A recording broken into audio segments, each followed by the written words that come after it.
Welcome to Grace on Fire, bravely creating with wild abandon that which sets our hearts on fire. And we are highlighting and having a conversation with this most beautiful, stunningly beautiful young woman, Michelle Velez. Thank you, Michelle, so much for being here. Thank you, and thank you for tuning in to watch. Michelle, we're so excited to have you here today, and you have an amazing story. Oh, I've been watching you and following you. I am so inspired, and I have a few questions for you. Okay, thank you so much. I'm so happy to be here, and I'm always happy to share my story and get it out there, and as many ears as I can get on it, I'll take it. I love that because your story is helping a lot of people in your Well, experience. I feel like that's kind of maybe part of the purpose of going through what I've gone through is to help others and bring awareness to the type of cancer that I had. So Absolutely, absolutely. And I'm glad that you've taken this difficult situation and now you've created it as a way that you can help others who are struggling with the same. That's exemplary. So I'm going to thank start with your first question.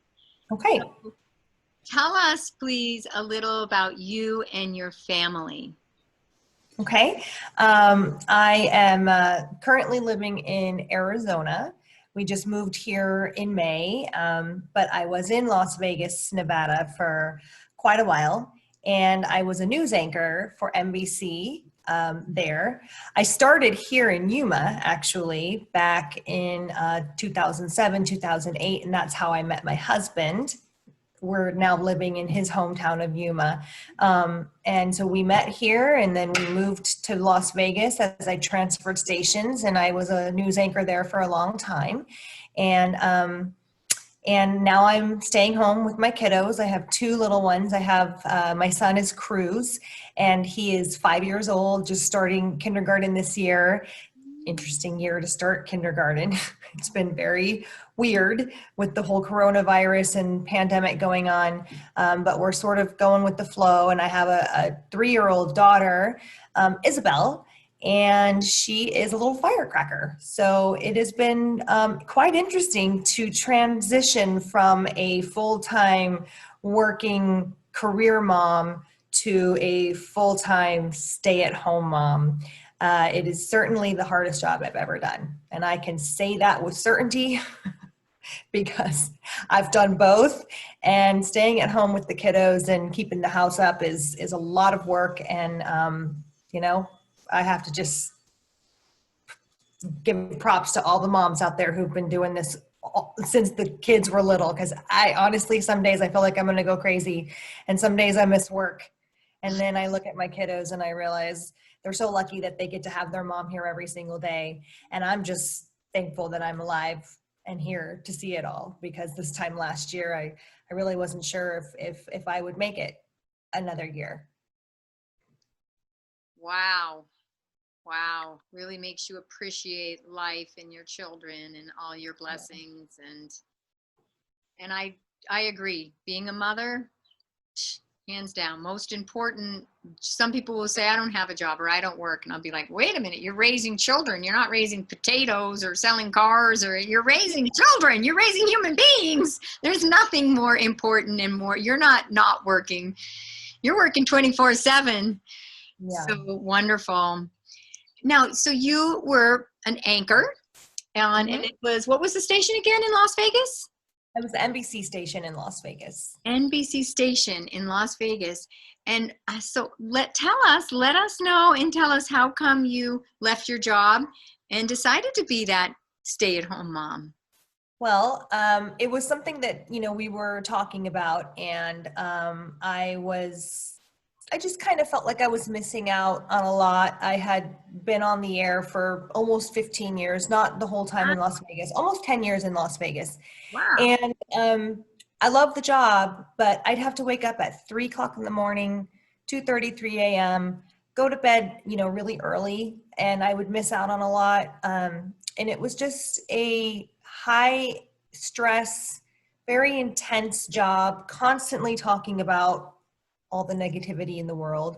Um, but it was just, it was something that I was good at because it was a way for me to connect with people, and talking is kind of what I do. I used to get in trouble when I was little for talking too much in class.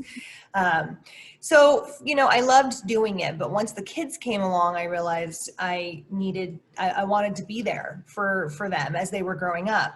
Then I got diagnosed with cancer. And so I was thrust into this crazy fight. And I had to stop working. This was this time last year. And at the time, I was pregnant with my third child. And that pregnancy is what caused my cancer. And so I was planning to stay home because I was going to have another baby. And then after I got through my treatment and made it through the cancer fight, we realized that I wanted to be home with the kids, and more than ever. And being here with them and spending every second that I can with my family was and is the most important thing. So I did not go back to work after that, and we moved to Arizona to be closer to family. And the timing was good because the coronavirus hit and the pandemic happened, and then somebody needed to be home with the kids. So I think I would have had to leave anyways, because somebody had to be home and watch the kiddos, you know, during quarantine. So. Absolutely. Wow. So it did work out for you that one door closed and another door opened, and you are where you're meant to be now Yeah. with your Yes. family and your children. And you'll always have those 15 years of being an anchor, and you never know in the future what can happen, because you were amazing. I watched some of your stuff. You're amazing. Thank you. So, Michelle, tell us something about you that nobody knows or we may not know about you. Well, a lot of people do know, but not everybody, and sometimes they're surprised. When I'm not being a mom or being a news anchor or talking about my cancer experience, I love to dance. And I was a Zumba instructor for a long time in Las Vegas. While doing the news, I would also teach Zumba classes in the afternoons and the evenings, and it grew into this big, huge thing. And my classes were some of the most fun times that I had when I was there, and I would teach people how to dance different types of Latin genres and Latin dances, and it became was started out as just a hobby, and then sort of became a passion of mine. And I had to stop because after the kiddos came, I just didn't have the time, and my poor knees could not take any more. But I love to dance, and if you take a look at my Instagram account, you'll see a few fun dance moments caught on tape. And I really would love to continue teaching like virtual classes, but yeah, it's just time wise, it's a little hard with the kiddos. You know, they're in school and we're doing the homeschooling thing, so, or well, I should say the virtual learning. But yeah, not people are surprised to know that I used to be a Zumba instructor for a long time. I can see that. I can see you being a dancer and being into fitness. I think that's Yeah, beautiful. fitness has been a huge part of healing for me too. Staying healthy and getting my strength back after going through 16 weeks of chemotherapy has been difficult. But I have been very adamant about it, and it is slowly but surely coming back, and keeping my body healthy and my mind sane is super important. Absolutely. I hear that eating healthy, getting plenty of sleep, and exercise are like the three Absolutely. important things for our mental, physical, spiritual health and our bodies. My husband is a physical therapist. Oh, Um, I did not mention him. I'm sorry, Alex, my husband. He's a physical therapist, and he is very into, obviously, health and wellness and being active. And so, you know, it's a really big part of our lives. I'm so grateful that you had that and you had that background and that Zumba and the dancing. So when you did get challenged with this this cancer and this big roadblock that you overcome so gracefully and are now Thank you. helping people, that you were able to have that as a habit, and that you could, so you could continue that through the struggle. That's Thank you. yeah. So I want to ask you a question, Yeah. more, at least, Shoot. and we're backtracking a tiny bit. I want to ask you what it was like being an anchor in Las Vegas. What it was like for you. You touched on it a tiny, but go into a little more detail. I know you said it was stressful and you had to wake up early. Yeah, but it was also it was a great city to be a news reporter or journalist in. It's a mid-sized market, like population wise, but it's Las Vegas, so a lot happens and a lot of attention is always on Las Vegas, and a lot of big things always are going on in Las Vegas. So it was a great place to do what I did, and I still felt like I got a lot of exposure as far as like big news stories. I started out as a an anchor reporter. So I would anchor a newscast, but I also would go out in the field and report. And I loved doing that. I loved being out in the field. I could not do a job where I just kind of sat at a desk and did the same thing over and over again every day. It's just not me. Either. If I ever did go back to work, it would probably be news again, because I have to have, I just love it because it was different every day. And I really loved being able to connect with the community. You do so much with the community, and they're welcoming you into their homes every single, for us, it was mornings and afternoons. And so, you really feel a connection to the community and to the people in the community. And I loved that.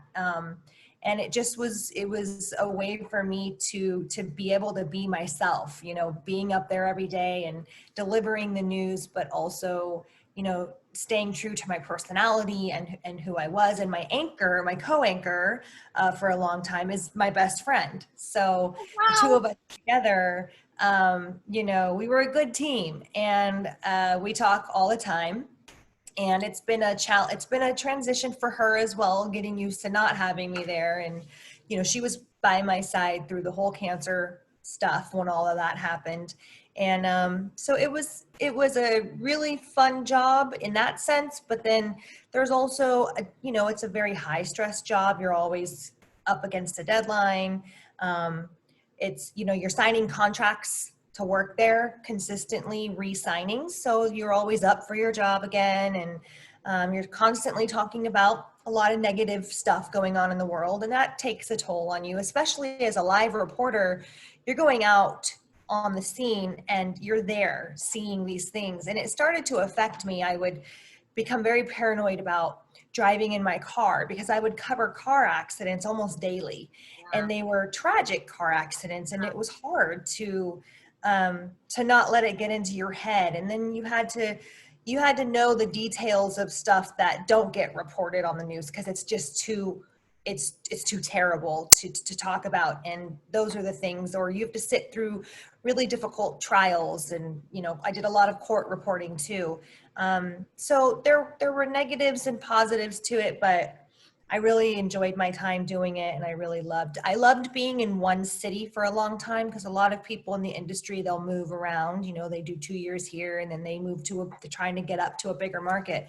But I loved being in Las Vegas. I was very satisfied being there because it felt like a big market, but you didn't have the pressure of being in this big, huge city where you're constantly going, or like being in LA where it would take you 3 hours to drive from one side of town to the other. And Oh, so it just was a really great balance for somebody who was in news, as a news reporter. And then eventually I just transitioned into anchoring, and I did not report anymore out in the field, which I did appreciate that during the summers, because it is not fun going out as a live reporter when it's 115 degrees out. That's awful. yeah. So Wow. yeah. That is so inspiring, Michelle. Just the connection with the community that you were able to create for them and you, and being able to shine your authentic personality out Mhm. into the world. That's something that we're all trying to master. Hopefully by 102 we get it, but you had it Yeah. naturally from the beginning and was able to be very much yourself on camera.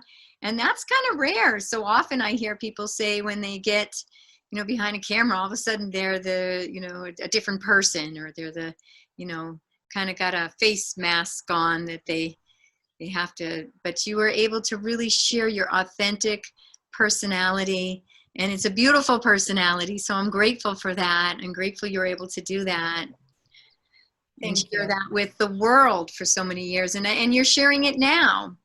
And so we're going to move into that portion of Grace on Fire. Thank you for this beautiful highlight. We're going to move into a conversation.